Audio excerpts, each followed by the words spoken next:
আহ, বাংলাদেশের রাজনীতি এইবারের ঈদেও বিন্দুমাত্র থেমে থাকেনি। সবচেয়ে ভালো লেগেছে ডক্টর ইউনূসের রাজনীতি। তিনি তারেক রহমানের সঙ্গে দেখা করেছেন। দেখা করার পর তার প্রথম যে কথাটা ছিল সেটা হচ্ছে, 1.5 ঘন্টায় জ্যামে আটকে আছি, ঢুকতে আমার 1.5 ঘন্টা লেগেছে। অর্থাৎ ইঙ্গিতে তিনি তারেক রহমানকে বলে দিয়েছেন দেশের যানজটের পরিস্থিতি এমন যে আসলে ডক্টর ইউনূসের মতো একজন ব্যক্তির, যিনি বাংলাদেশের প্রধানমন্ত্রীর সঙ্গে দেখা করতে এসছেন, কিন্তু তার গাড়িও 1.5 ঘন্টার মতো জ্যামে আটকে আছে। এবং বাংলাদেশের সরকার দেশের পরিস্থিতি এতটা উন্নত করতে পারেননি যে বাংলাদেশের যানজটের পরিস্থিতির উন্নতি হবে।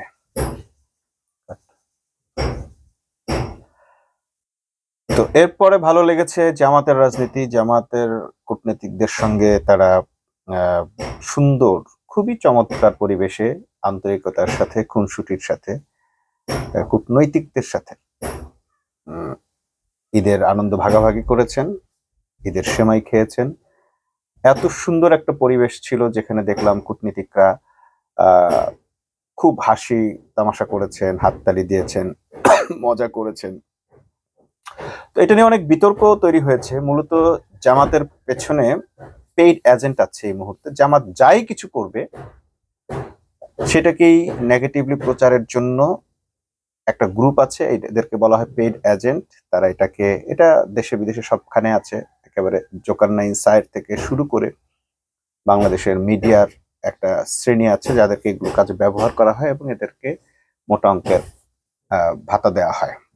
ভাতা বলতে আসলে বিভিন্ন ধরনের উপহার, বিভিন্ন ধরনের সুযোগ সুবিধা, বিভিন্ন ধরনের অফার, বিভিন্ন ধরনের সুপারিশ তাদের গ্রহণ করা হয়। নানান ধরনের মানে সিস্টেম দিয়ে এদেরকে রাখা হয়।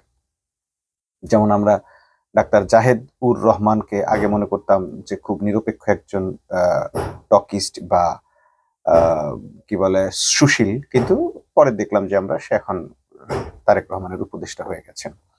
এই ধরনের কিছু অফার তাদের জন্য থাকে, তারা এই পারপাস গুলো সার্ভ করে দেয়।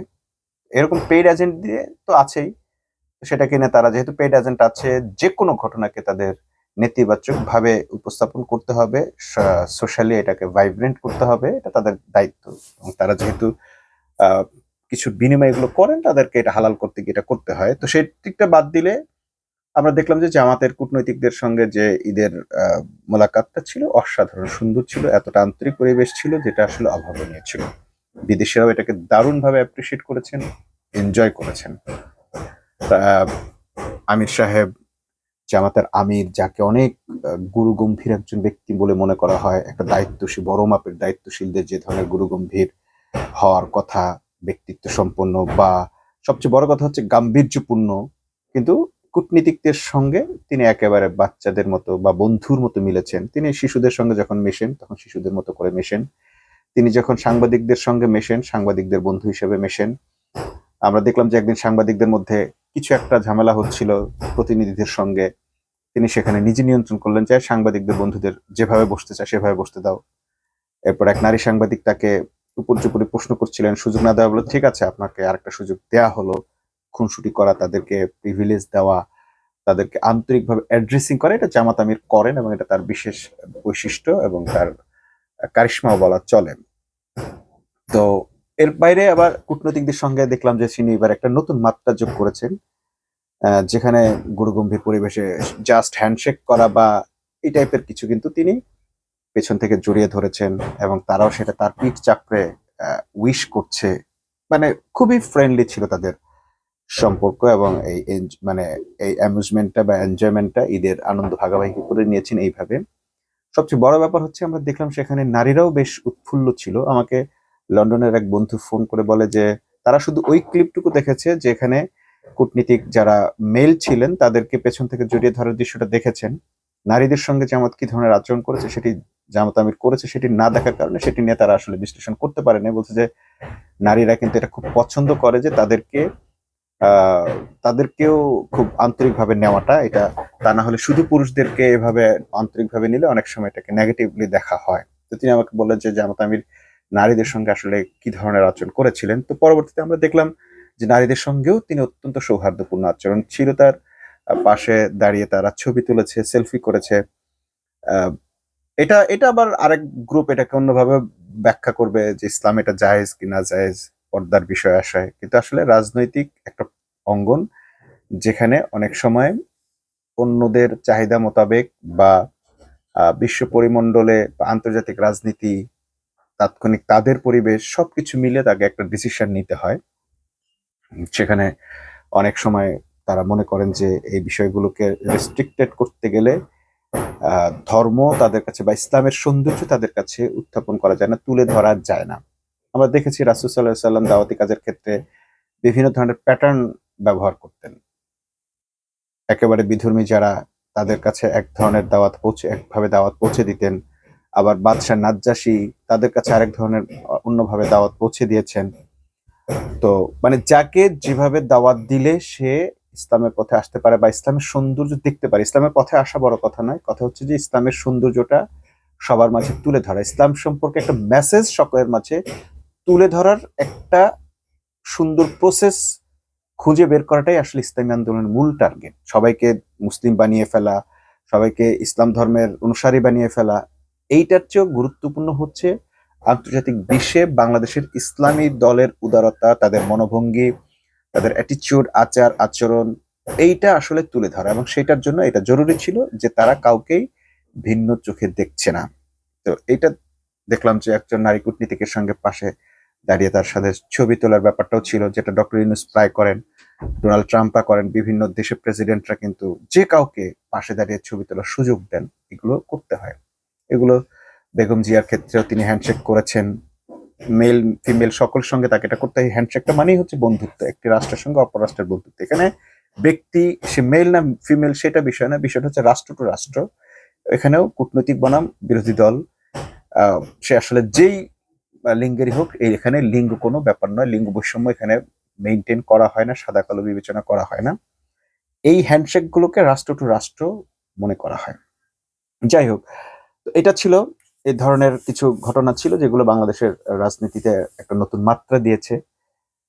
বিতর্ক হোক বা না হোক, যাই কিছু হোক না কেন, এর মাঝে আমরা দেখলাম তারেক রহমান নতুন একটা মাত্রা যোগ করেছেন। সেটি কি? সেটি ছিল এই প্রথম আমরা দেখলাম যে কোনো রাষ্ট্রপতি এবং প্রধানমন্ত্রী একই সারিতে একসঙ্গে ঈদগাহে নামাজ পড়ছেন। সাধারণত প্রোটোকল অনুযায়ী জাতীয় দিবসগুলোতে ফুল দেওয়া বা ঈদের এটা আলাদা আলাদা করা হয়, কিন্তু এখানে আমরা দেখলাম একত্রেই করা হয়েছে। তো আমার মনে হয় তাহলে রাষ্ট্রপতি শাহাবুদ্দিন চুপ্পুর আর ওই আগের অভিযোগটা থাকবে না যে তাকে ঘরের মধ্যে বন্দি করে রাখা হতো বা তাকে কোথাও নিয়ে যাওয়া হতো না। এখন আমরা দেখলাম প্রধানমন্ত্রী এবং রাষ্ট্রপতি একই সঙ্গে চলছেন, তাদের মধ্যে হয়তো বা একটা বন্ধুত্ব সুলভ সম্পর্ক, বন্ধুত্বপূর্ণ সম্পর্ক তৈরি হয়েছে, বা অন্য কোনো ব্যাপারও থাকতে পারে যেটা এখানে হতে পারে, যার কারণে এটা হতে পারে। যাই হোক, তো এটি রাজনীতির জন্য একটা ভালো দিক যে রাষ্ট্রপতি এবং প্রধানমন্ত্রী একসঙ্গে ঈদগাহে নামাজ পড়েছেন, তাদেরকে আর আলাদা করার কিছু নেই। যদিও সেখানে আমরা দেখলাম এনসিপি সুন্দর একটা রাজনীতি করেছে। সেটা কি, যেমন নাসিরউদ্দিন পাটোয়ারি বলেছে যে এখানে ঈদগাহে এখন রাষ্ট্রপতি নামাজ পড়ছে, আদৌ নামাজ হবে কিনা, এই ধরনের একটা টিজ তিনি করেছেন। কথা বাস্তব, রাষ্ট্রপতি চুপ্পুকে রাজনৈতিকভাবে মেনে নেওয়ার কোনো সুযোগ নেই। ব্যক্তিগতভাবে তাকে অনেকে অনেকভাবে নিতেই পারেন, কিন্তু অ্যাজ এ পার্সন, যেহেতু তিনি ফ্যাসিবাদের সঙ্গে ছিলেন, ফ্যাসিবাদকে দীর্ঘ সময় সার্ভ করেছেন, এরকম একজন সার্ভেন্টকে আসলে জুলাই যুদ্ধে যারা অংশ নিয়েছে, যারা জীবন বিপন্ন করেছে, তাদের মেনে নেওয়ার কোনো সুযোগ নেই। স্বার্থের কারণে, রাজনীতির কারণে, শর্তের কারণে, মুসলেকার কারণে কেউ হয়তো তাকে পাশে বসে ঈদের নামাজ আদায় করতেই পারেন, কিন্তু যার রক্ত ঝরেছে, যে রক্ত দিয়েছে, যার কারণে রক্ত গেছে, তাকে তো মানুষ অন্যভাবে দেখবেই। এর বাইরে ঈদযাত্রার দুর্ঘটনা, এমন বেশ কিছু দুর্ঘটনা আছে যেগুলো আসলে এবারের ঈদকে অনেকটা ম্লান করে দিয়েছে। বিশেষ করে বরিশালগামী একটি লঞ্চের একটা দুর্ঘটনা, যেটা একেবারে হৃদয়ে দাগ কেটে গেছে। একটা 22 বছরের ছেলে তার স্ত্রীকে শেষ পর্যন্ত রক্ষা করার চেষ্টা করেছিলেন, কিন্তু স্ত্রী বেঁচে গেছেন, বাট তিনি সুযোগ থাকা সত্ত্বেও পানিতে ঝাঁপিয়ে না পড়ে স্ত্রীকে রক্ষা করতে গিয়ে লঞ্চের প্রোপেলারের নিচে এমন ভাবে পিষ্ট হয়ে গেছেন, একদম গুড়ি গুড়ি হয়ে গেছেন সে এবং তার বাবা এবং আরো একজন ভিন্ন মানুষ। ৩ জন মানুষ একদম চিড়ে চ্যাপ্টা হয়ে গেছে। অনেকেই, অর্থাৎ বিএনপি পেইড এজেন্টরা বারবার বলার চেষ্টা করেছেন এখানে সরকারের দায় কতটুকু। একটা বিষয় সকলের জানা দরকার, একটি রাষ্ট্রে যে কোনো ধরনের ঘটনাই ঘটুক না কেন তার প্রতিটি ঘটনার জন্য দায় দায়িত্ব সরকারের। হতে পারে এটা জনগণের ভুল, যেমন একজন ব্যক্তি যদি সুইসাইডও করে এটা ব্যক্তিগত ইচ্ছার কারণে করে বা ব্যক্তিগত ইচ্ছাটা সরকার ঠেকাতে পারে না, কিন্তু সেইটার জন্যও দায় নিতে হয় সরকারকে। কারণ কারণ হচ্ছে সে কেন সুইসাইড করলো, সে এমন পরিস্থিতিতে কেন পড়লো যে তাকে সুইসাইড করতে হলো, তার মনস্তাত্ত্বিক বিষয়গুলো নিয়ে আর সরকার কেন কাজ করেনি। আপনারা জানেন যে বিশ্ববিদ্যালয়ের বেশ কিছু বিশ্ববিদ্যালয়ে একাধিক শিক্ষার্থী সুইসাইড করার পরে বিশ্ববিদ্যালয়গুলোতে এখন সাইকোলজিস্ট, সাইকিয়াট্রিস্ট রাখা হচ্ছে এবং একটা মানে একটা টিচারই থাকে যে হচ্ছে এই কাউন্সেলিংটা করবে। সকল বিশ্ববিদ্যালয় এখন এটা আছে যে শিক্ষার্থীদের কোনোভাবে মনের ভেতর যদি কোনো ধরনের এমন কোনো ডিপ্রেশন তৈরি হয় বা এমন কোনো ডিলেমা তৈরি হয় বা মানসিক সমস্যা তৈরি হয় যার কারণে সে আত্মহত্যার মতো পথ বেছে নিতে পারে, তাহলে সেই ক্ষেত্রের জন্য অবশ্যই সংশ্লিষ্ট শিক্ষক তাদের খোঁজ নেন, মানসিক স্বাস্থ্যের খোঁজ নেন এবং নিয়ে তাকে উন্নত ব্যবস্থা বা কাউন্সেলিংটা দিতে পারেন। অর্থাৎ ওই যে ব্যক্তিটা আত্মহত্যা করছে, নিজের ইচ্ছে মারা যাচ্ছে, তার জন্য রাষ্ট্রকে দায়িত্ব নিতে হয়। আর এটা তো একেবারে মানে দুর্ঘটনা, যে দুর্ঘটনাটা চাইলেই এড়ানো যেত। কিভাবে এড়ানো যেত বা কার অবহেলায় ঘটেছে? মূলত এই যে লঞ্চের মাঝামাঝি ফাঁকে যে ট্রলার বা নৌকাগুলো আসে, এটা আইনত নিষিদ্ধ। তো আইন যেখানে এটাকে নিষিদ্ধ করেছে সেখানে এই আইনটাকে তদারকি করার দায়িত্ব কার ছিল? সরকারের নাকি জনগণের? এই তদারকির দায়িত্বটা আইন শৃঙ্খলা বাহিনীর ছিল, নৌ পুলিশের ছিল, সরকারের ছিল, মন্ত্রীর দায়িত্ব ছিল। যেন কোনোভাবে কোনো ট্রলার এই লঞ্চ চলাচল বার্থিং করার জায়গাটুকু বের হওয়া এবং বার্থিং করার জায়গাটুকুতে কোনো ট্রলার নৌকা ঢুকতে না পারে, এটাকে সেভাবে মুক্ত রাখা। যাত্রীদের লঞ্চে ওঠার জন্য ট্রলার ব্যবহার করা, ট্রলার যোগে গিয়ে লঞ্চে ওঠা, এটা বহু ধরনের বহু দিনের কালচার, কিন্তু আইন এটা শক্তভাবে নিয়ন্ত্রণ করেছে। কিন্তু এবার আমরা দেখলাম কোনো নিয়ন্ত্রণ নেই, একেবারে নিয়ন্ত্রণ নেই। এটা যেন একেবারে মানে প্রসিদ্ধ হয়ে গেছে যে লঞ্চ ধরার জন্য তাকে ট্রলারে যেতে হবে। আমার সঙ্গে, আমি নিজে ব্যক্তিগতভাবে যেহেতু নৌপথে যাতায়াত করি, আমার সঙ্গে অনেকবার হয়েছে 1 মিনিট পরে যাওয়া লঞ্চ ছেড়ে দেওয়ার কারণে আমাকে সবাই আটকে দিয়েছে। আমি খুব তর্ক করেছি, আমার কার্ড দেখিয়েছে, পাওয়ার দেখানোর চেষ্টা করেছি, কিন্তু আমাকে যেতে দেয়নি। ইউনুস গভর্নমেন্টের সময় বলেছে আপনাকে পরের লঞ্চে যেতে হবে, টাইম শেষ, আর কোনো যাত্রী উঠতে পারবে না। সবাই আমাকে একেবারে একত্রিতভাবে এইভাবে আটকে দিয়েছে। আমি খুব ক্ষিপ্ত হয়ে গেছি যে আমার অনেক জরুরি, বুঝছে, তাতে কোনো উপায় নেই, আপনি উঠতে গিয়ে যদি পড়ে যান তার জন্য আমাদের এত টাকা জরিমানা হবে। একটা অ্যামাউন্ট বলেছে যে যত টাকা তাদের জরিমানা হবে। তাহলে এখন কিভাবে লঞ্চের উপর এত মানুষ যাত্রীরা লাফিয়ে লাফিয়ে উঠছে? কারণ তাদের আর সেই ভয় ভীতিটা নেই, আইনের প্রতি শ্রদ্ধা এবং ভীতি কোনোটাই তাদের নেই। হঠাৎ করে একটা সরকার পরিবর্তনের পর মানুষ এরকম হয়ে গেছে। এর আগেও হয়েছে, মান্য করা হয়নি, কিন্তু তারপরেও আমরা দেখেছি কিছু কিছু জায়গায় কিন্তু মান্য করা হয়েছে, যেটা আমার সঙ্গে হয়েছে। এবং 1 মিনিট লঞ্চ দাঁড়িয়ে থাকতে পারেনি। আগে আমরা দেখেছি লঞ্চ ভরে যাওয়ার সাথে সাথে আমাদের লঞ্চ ছাড়বে কয়টা, এটা কোনো লঞ্চ মালিক বলতে পারতো না। আমরা কেবিন বুকিং দেওয়ার পর বলতাম যে আমরা কয়টা আসবো, বলছে যে যত তাড়াতাড়ি পারেন চলে আসেন, কারণ লঞ্চ ভরলেই ছেড়ে দিতে হবে। অর্থাৎ অতিরিক্ত যাত্রী হওয়ার কারণে যাতে কোনো লঞ্চ ডুবে না যায়, যেতে না পারে, সেটার জন্য র্যাব, পুলিশ দিয়ে ওখানে আইন শৃঙ্খলা বাহিনী খুব চরম মানে চমৎকার ভাবে তদারকি করতো যাতে অতিরিক্ত যাত্রী কেউ নিতে না পারে। কিন্তু এবার আমরা দেখলাম একেবারে যার যেমন খুশি করেছে, প্রোপেলারের দ্বারায় পর্যন্ত মানুষ গেছে, যেটা খুবই অনিরাপদ। এখন দেখেন রাষ্ট্রের দায়িত্ব আদৌ আছে কিনা। এই ঘটনার পরে দেখলাম যে আমরা মাইকিং করে, হ্যান্ড মাইক ব্যবহার করে প্রোপেলারের দাঁড়ানোটা সম্পূর্ণ নিষেধ করা হচ্ছে, সরিয়ে দেওয়া হচ্ছে এবং এই আইনগুলো কিন্তু আবার চর্চা শুরু হয়েছে। তো যারা এই আইনগুলোর প্রতি অবহেলা করলো, যাদের এই আইনগুলো সঠিকভাবে পালন করার দায়িত্ব ছিল, এই এই অ্যাক্সিডেন্টের জন্য তারা দায়ী এবং তারাই খুনি। কোনো অবস্থাতেই লঞ্চ বার্থিং এর এরিয়াতে ট্রলার ঢুকতে দেওয়ার নিয়ম নেই। আইন শৃঙ্খলার বা নৌ পুলিশের দায়িত্বে যারা ছিলেন তারা এটা ভুল করেছেন, অবহেলা করেছেন। অবশ্যই এর জন্য তারা দায়ী এবং এর জন্য অবশ্যই সমস্ত ইয়ার দায়িত্ব হচ্ছে মন্ত্রী অবশ্যই এর জন্য দায়ী। আমরা দেখেছি যে বাংলাদেশে এমন একজন মন্ত্রীকে এবার এই দায়িত্ব দেওয়া হয়েছে, সে প্রথম দিন থেকে বিতর্কিত, সে নিজেই একজন খুনের আসামি। তো এইরকম লোক দিয়ে যে আসলে এরকম আইন শৃঙ্খলা ঠিক রাখার কোনো সুযোগ নেই, তার কারণ হচ্ছে যে তাকে তো মানুষ মানবে না, তার কথা তো মানুষ শুনবে না, তার কথা কেউই শুনবে না, কারণ সে নিজেই এমন এক অপরাধী, সে তার নিজের অপরাধ থাকতে অপরাধীদেরকে এখন সুযোগ দিতে বাধ্য। তো ঈদের এই ঈদ যাত্রার এবারের অসহনীয় দুর্ভোগটা আসলে মানে বলার মতো ছিল না। ট্রেনে আমরা দেখেছি যে মানুষ দেশের মালিক, জনগণ মালিক বলা হয়, সে দেশের মালিক জনগণ এবার ঈদ যাত্রা করেছে ট্রেনের মধ্য দিয়ে, কি অবর্ণনীয় দুঃখের মধ্য দিয়ে যাত্রা, মানে দুর্ভোগের মধ্য দিয়ে যাত্রা করেছে। বৃষ্টিতে ভিজে নিজেকে ট্রেনের সঙ্গে গামছায় বেঁধে তারপরে যাতায়াত করেছে। মহিলারা ছাদে উঠেছে, এর আগেও ছাদে উঠেছে, এটাই প্রথম না। কিন্তু এর আগে আমরা এটাও দেখেছি যে সুন্দর একটা ব্যবস্থাপনার মাধ্যমে অতিরিক্ত ট্রেন দিয়ে তাদের যাত্রার ব্যবস্থা করা হয়েছে, সুন্দর ব্যবস্থা করা হয়েছে। এবারের মতো এত বেশি ভাড়া, এবং মোটামুটি বলা চলে যে এমন কোনো গাড়ি নেই যারা অতিরিক্ত ভাড়া নেয় নাই। অথচ গতবার আমরা দেখেছি ম্যাজিস্ট্রেট নেমে 10 টাকার জন্য পর্যন্ত জরিমানা করেছে, ক্ষমা করেনি। এবার আমরা সম্পূর্ণ দেখলাম উল্টো।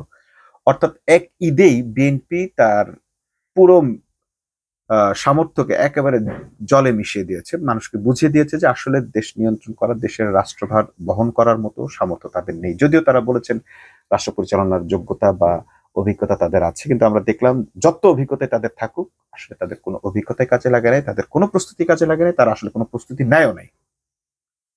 যে কারণে মানুষ এত পরিমাণে এবার মানে দুর্ভোগে পড়েছে যাতায়াতে, যেটা আসলে ভাষায় বর্ণনা করার মতো নয়। এটা গেল একটা। আরেকটা জিনিস হচ্ছে যে এই বিএনপি এত অল্প সময় এত বিতর্কিত কেন হলো? চতুর্দিক থেকে বিএনপির প্রতি মানুষের এখন নাখোশ, মানুষ তাদের উপর নাখোশ কেন? কিছু তেলবাজ লোক এখনো খুব খুশি আছে, কিন্তু ভিতরে ভিতরে তারাও গালাগালি করছে।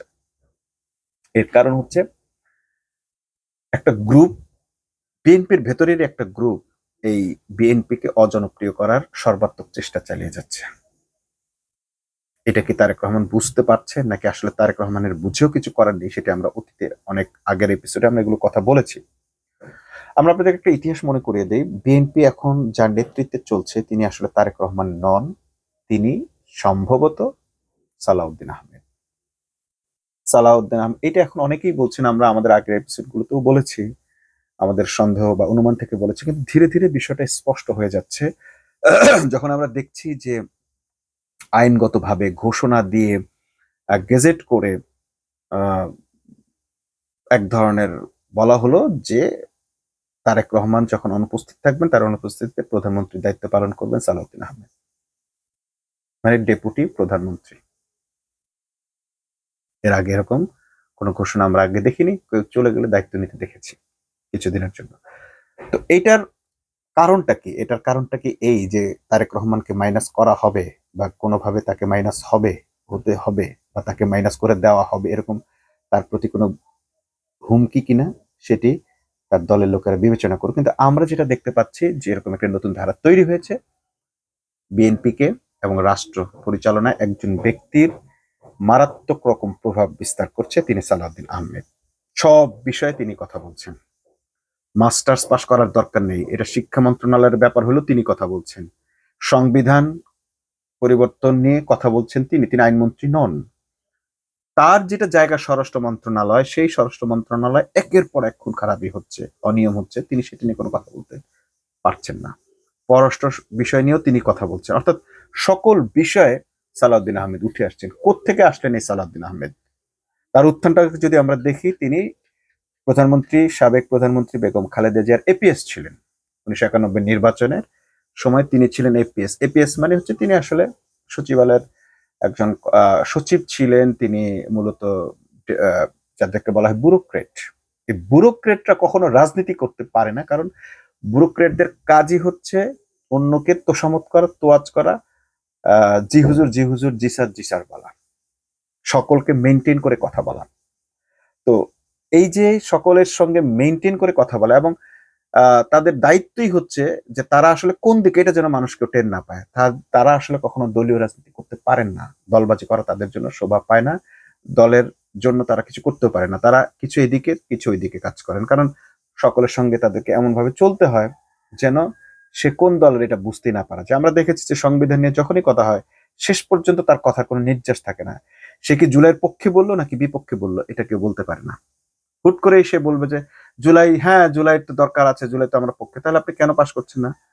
সে আবার একটা বিপক্ষে কথা বলে, অর্থাৎ সে নিজেই নিজের স্ববিরোধী কথা বলে ফেলছেন। এই ব্যুরোক্রেটদের এটাই প্রবলেম যে সে কোনো স্ট্যান্ডে দৃঢ়ভাবে থাকতে পারে না। দ্বিতীয়ত হচ্ছে এই ব্যুরোক্রেটরা তখনই রাজনীতিতে আসে যখন তারা বড় ধরনের উচ্চাকাঙ্ক্ষী হয়। ঠিক সেনাবাহিনীর মধ্যে উচ্চাকাঙ্ক্ষা কিন্তু একটি বড় ধরনের রোগ এবং এটা একটা অপরাধ। তো এই ব্যুরোক্রেট জনাব সালাউদ্দিনের মধ্যে এই নিজেকে বড় করার, উচ্চাকাঙ্ক্ষী হওয়ার একটা প্রবণতা আমরা 1991 সালের পর থেকেই দেখেছি। এপিএস হওয়ার পর থেকেই একটা ঘটনা আমাদের কাছে এসেছে, সেটি হচ্ছে যে চীন সফরে তিনি তারেক রহমানের ছোট ভাই আরাফাত রহমান কোকোর সঙ্গে একটা আচরণ করেছিলেন। সেখানকার ফরেন মিনিস্ট্রির ফরেন সেক্রেটারির সঙ্গে তিনি একটা আচরণ করেছিলেন যে তিনি ওখানে একটা এক্সট্রা প্রোটোকল নিয়েছিলেন যেটা ফরেন সেক্রেটারির চেয়েও বেশি ছিল। তিনি তার দাপটটা দেখিয়েছেন। হ্যাঁ, ব্যুরোক্রেটদের এটা একটা স্বভাব। তারা যখন রাস্তা দিয়ে চলাফেরা করেন তাদের আলাদা গাড়ি, তাদের চাকচিক্য, মানে তিনি যে একটা বড় কিছু এটা প্রমাণ করার, শো করার প্রবণতা তাদের থাকে। সেটা একেবারে মানে এই জাতীয় চাকরি যারা করেন তাদের প্রত্যেকের এই প্রবণতা থাকে যে আমি মুই কিছু হনুরে, এই টাইপের একটা মুই কি হনু এই টাইপের একটা ভাব থাকে, এবং সেটা তার ছিল। এবং তারা কাউকে তোয়াক্কা করতে চান না।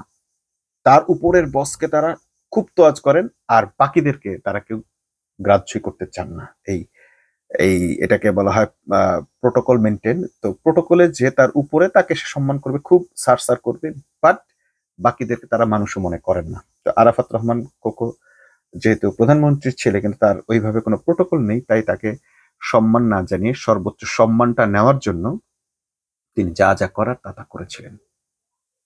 তো যারা এটা জানেন না বা ভুলে গেছেন তাদের বিষয় আলাদা, কিন্তু যারা যদি মনে করে দেখতে পারে যে চীন সফরে তারেক রহমান কোকোর সঙ্গে, আরাফাত রহমান কোকোর সঙ্গে কি হয়েছিল, মনে করে দেখবেন যে আসলে দিস ইজ সালাউদ্দিন। সেদিন তিনি তারেক রহমান, আরাফাত রহমান কোকোকে মেনে নিতে পারেননি। আজকে তিনি ঠিক তারেক রহমানকেও কিন্তু আসলে মন থেকে মেনে নিতে পারছেন না। আরেকটা হচ্ছে যে এই ব্যক্তি ভারতের শিলংয়ে তিনি গুম ছিলেন না, এটা প্রমাণিত হয়ে গেছে স্বতঃস্ফূর্ত ভাবেই।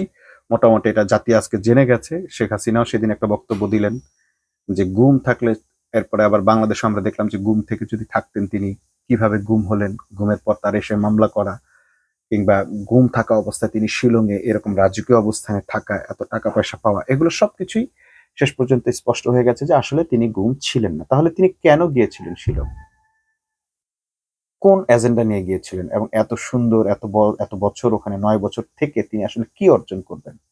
মূলত তিনি বাংলাদেশে ভারতের তৈরি ডিপ স্টেটের প্রধান, আর ডিপ স্টেটের প্রধান যা চায় তাই হয়।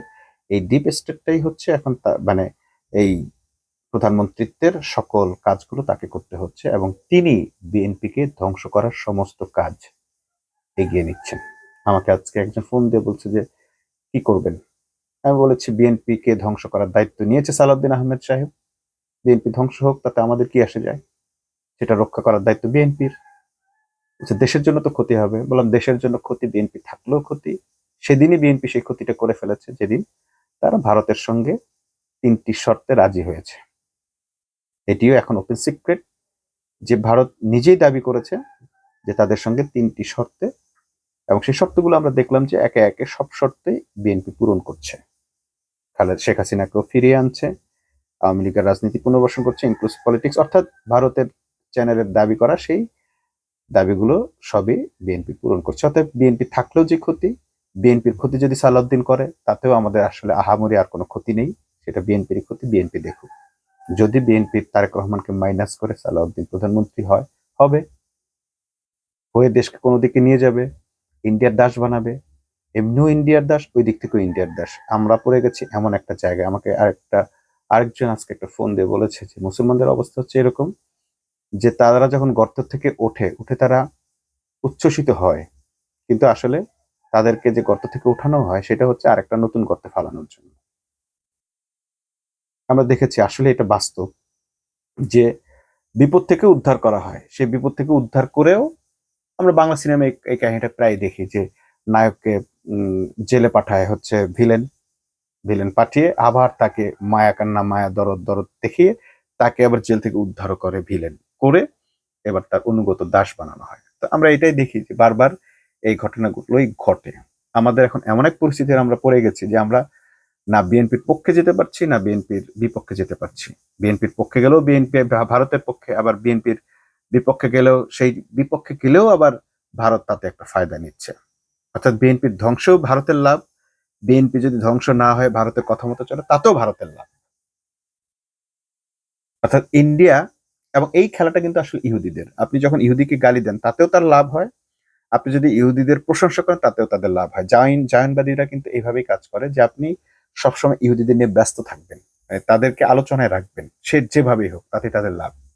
ইউটিউবে যদি আপনি গালিও দেন বা খারাপ রিয়েকশনও দেন তাতেও কিন্তু আপনার ভিউ ব্যবসাটা ভালো হবে, কারণ আপনি যে রিয়েকশন দিয়েছেন। এই জন্য দেখবেন যে প্রচুর নেগেটিভ জিনিস ইউটিউবে দেওয়া হয়, বিপরীত ধর্মী দেওয়া হয়, যাতে মানুষের প্রচুর রিয়েকশন পাওয়া যায়। বিভিন্ন ধরনের কন্ট্রোভার্সিয়াল কথা দেওয়া হয় যাতে ওইটা রিয়েকশনটা বেশি হয়। যদি নেগেটিভ রিয়েকশন হয় তাতেও কোনো অসুবিধা নাই। তো এই কাজটা আমরা দেখি ইহুদিরা করে, এখন আমরা দেখছি করছে। এবং আর একটা গুরুত্বপূর্ণ তথ্য আছে যেটা আজকে আসলে বলবো না, পর্বটা বড় হয়ে যাচ্ছে। খলিলুর রহমান সম্পর্কে একটা গুরুত্বপূর্ণ তথ্য আমাদের কাছে এসছে, খুবই সিগনিফিকেন্ট একটা তথ্য। যাই হোক, তো আজকে সালাউদ্দিন পর্যন্ত আমরা রাখছি। এই সালাউদ্দিন যদি তারেক রহমানকে মাইনাস করে নিজে প্রধানমন্ত্রী হয়, সেটাও বিএনপিকে প্রতিরোধ করতে হবে। আর বিএনপি যদি ভারতপন্থী হয়, ভারতপন্থী হওয়ার পর বাংলাদেশের মানুষের কাছে দৌড়ানি খেয়ে কোথায় পালাবে সেটাও বিএনপিকে ঠিক করতে হবে। আপাতত আমাদেরকে যে রাজনীতিটা করতে হবে সেটা হচ্ছে আমরা যার যার অবস্থান থেকে মানুষের কল্যাণের জন্য কাজ করে যাব। এবং আমরা সর্বশেষ যে খবরটা দিতে চাচ্ছি সেটি হচ্ছে জামাত আমির বা জামাত ইসলামী কুমিল্লার সেই দুর্ঘটনায় 12 জন মানুষ নিহত হয়েছেন, তাদের লাশগুলো বাড়িতে পৌঁছানোর জন্য 11টা অ্যাম্বুলেন্স ভাড়া করেছেন। মনে হয় আরেকটা অ্যাম্বুলেন্স করে 2জনকে পাঠানো যাবে, সেজন্য 11টা অ্যাম্বুলেন্স ভাড়া করবেন। এটা নিয়েও আবার কেউ কেউ প্রশ্ন তুলেছেন এটা কি জামাতের দায়িত্ব কিনা। হ্যাঁ, জনকল্যাণ রাজনৈতিক দলের দায়িত্ব। যদি কেউ মনে করেন তাদের দায়িত্ব নেই, তাদের রাজনীতি করার দরকার নেই। ইসলামী রাজনীতির প্রধান উদ্দেশ্যই হচ্ছে জনকল্যাণ। যদি কারো এটা নিয়ে কোনো কনফিউশন থাকে তাহলে আমরা বলবো যে আপনাদের রাজনীতি করার দরকার নেই। রাসূল সাল্লাল্লাহু আলাইহি ওয়াসাল্লামের কথা হচ্ছে সেবার জন্য নেতৃত্ব। আপনাকে যদি নেতা হতে হয়, নেতৃত্ব দিতে হয়, রাজনীতি করতে হয়, তাহলে অবশ্যই মানুষের সেবা করতে হবে, সে আপনি যে অবস্থানে থাকেন। একে পার্টি ক্ষমতায় আসার আগে 25 বছর মানুষের খেদমত করেছে, যার যা প্রয়োজন হয়েছে এমনকি বাজার করে পর্যন্ত দিয়েছে একে পার্টির সদস্যরা। পার্টির নাম ছাড়া স্বেচ্ছাসেবক বাহিনীর আদলে তারা এটা করেছে এবং এটা তাদেরকে করতে হয়েছে, এবং তাই আজকে তার এত বছরের জন্য স্টাফ এমন ভাবে সে সরকারে আছে যে মানুষ তাদের বিরুদ্ধে কোনো কথা বলছে না। সেবার জন্য নেতৃত্ব হাদিসের এই বাণী অনুযায়ী। এবং রাসূল সাল্লাল্লাহু আলাইহি সাল্লাম রাজনীতি শুরু করার আগে হিলফুল ফুজুল মানে মানুষের কল্যাণ, সমাজের কল্যাণ, কল্যাণের জন্য শপথ গ্রহণ করে একটি সংগঠন তৈরি করেছিলেন, এবং এটাই ইসলামী রাজনীতির ভিত্তি। জনকল্যাণই ইসলামী রাজনীতির ভিত্তি। এটা যারা বোঝেন না তারা নানান ধরনের প্রশ্ন করেন, তারা অমুক দল তমুক দলের সঙ্গে জামাত ইসলামীকে নিয়ে মানে তুলনা করেন, ইসলামী রাজনীতিকে তুলনা করেন। এই তুলনা সম্পূর্ণ ভুল। সবাইকে আবার শুভেচ্ছা জানিয়ে আজকের মতো শেষ করছি। আল্লাহ হাফেজ।